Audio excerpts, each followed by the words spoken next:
Sa video natin ngayon mga maestro ay pag-usapan naman natin itong tungkol sa Productivity Enhancement Incentive or PEI for fiscal year 2025. Ayan, so marami nga po nagtatanong po sa atin po kung kumusta daw po itong ating PEI and kung totoo daw po yung mga napapabalita na po sa Facebook especially na meron na raw po mga SDO na nareleasan na po ng PEI ngayong araw. Ano po mga maestro? Kasi kung maalala po natin, ang releasing talaga ng PEI before, nung ito ay hindi pa po suspended, ay binibigay po ito tuwing ika-15 ng Disyembre, which is supposed to be ngayong araw, ano po mga kamaestro. Ayan, pero dahil nga ito po ay suspended, ano po mga kamaestro, kasama po ang PBB, kaya hanggang sa kasalukuyan ay wala pa rin pong nare-release na PEI sa karamihan po sa mga SDOs po natin. Although mayroong iilan na nag-release na po ng PEI, ano po mga kamaestro. Katulad po ng babanggitin po natin ngayong araw, ayan, ito po ay based po sa post ni Ma'am Sheila Lee Manuel. Ano po, nakita po natin sa kanyang post sa kanyang Facebook page.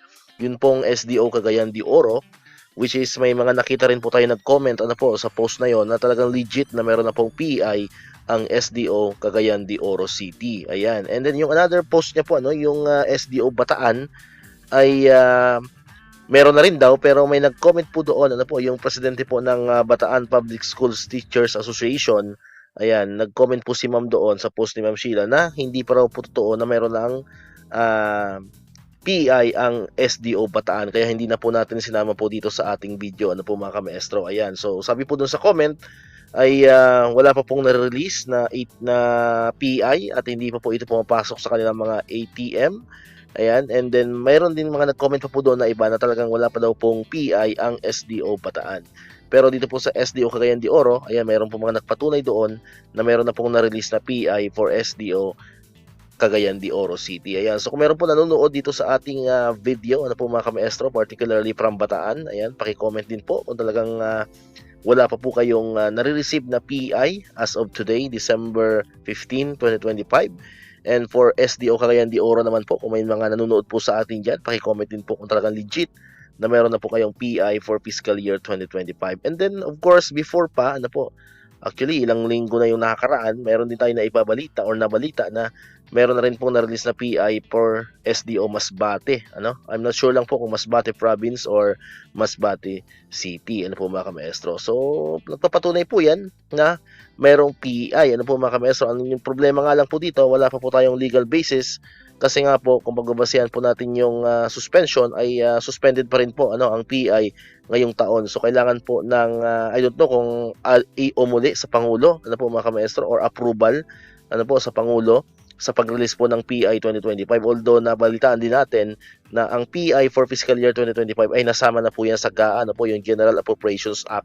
Ibig sabihin meron na pong budget, ano po, may mga nabasa po tayong ganon na meron na pong budget talaga yan dahil nasa GAA na nga po, nasa General Appropriations Act na po itong ating pong PEI for fiscal year 2025. So kung nasagaan na po yan, so much better po siguro, para lang po sa akin, much better po siguro i-release na lang, ano po mga kamaestro, kasi kung hindi yan i-release pero nasagaan na, saan mapupunta po yan? Ano po? Mapupunta ba yan sa savings?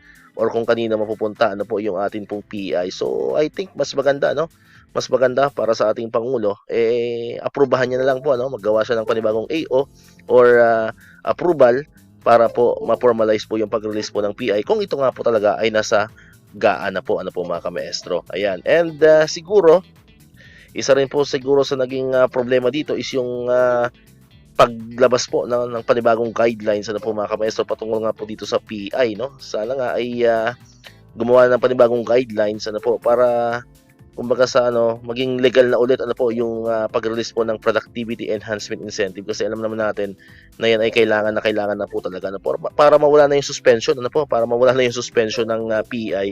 Ayan, so kailangan na po sigurong gumawa ng panibagong guidelines dito sa releasing po ng Productivity Enhancement Incentive, kasi sabi nga 5,000 lang yan, ba't ipagkakaiba po po sa mga government employees, especially po sa ating mga teachers. Alam naman po natin na ang 5,000 po sa atin ay napakalaking bagay na po, mga kamaestro. So abang-abangan po natin itong linggong ito ay maging crucial dito sa releasing po ng PEI. I hope makapag-decide na po ng mas maaga ang ating pong Pangulo, kasi kumbaga nasa kanya po yung huling diyan. Nasa kanya ang huling go signal para po kumbaga sana ma-formalize na po yung pag-release po ng ating Productivity Enhancement Incentive. So abang-abangan po natin Ngayon po ay Lunes, so meron pa po natitirang 4 na araw kasi next week ay Christmas ano na po 'yan, ano po. So busy na po tayo sa Christmas. So I hope na within this week ay magkaroon na talaga ng formal or final decision kung talaga bang i-release itong ating PI ano, para hindi rin umaasa ang mga kamaestro natin. Siyempre kasama na tayo diyan, no po. And siyempre yung mga taga-ibang agency din po para hindi na sila umaasa kung mayroon ba talaga or wala nitong productivity enhancement incentive for fiscal year 2025. Alright, so dito na tapusin itong ating video ngayon mga kamaestro. Kung di ka pa nakakapag-subscribe, click mo na ang subscribe button dyan para ikaw yung unang nakapanood ng mga videos na ina-upload natin.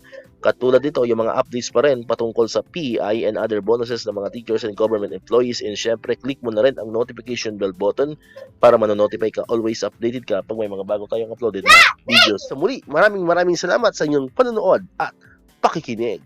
Once again, El Maestro. See you on my next vlog. Bye-bye!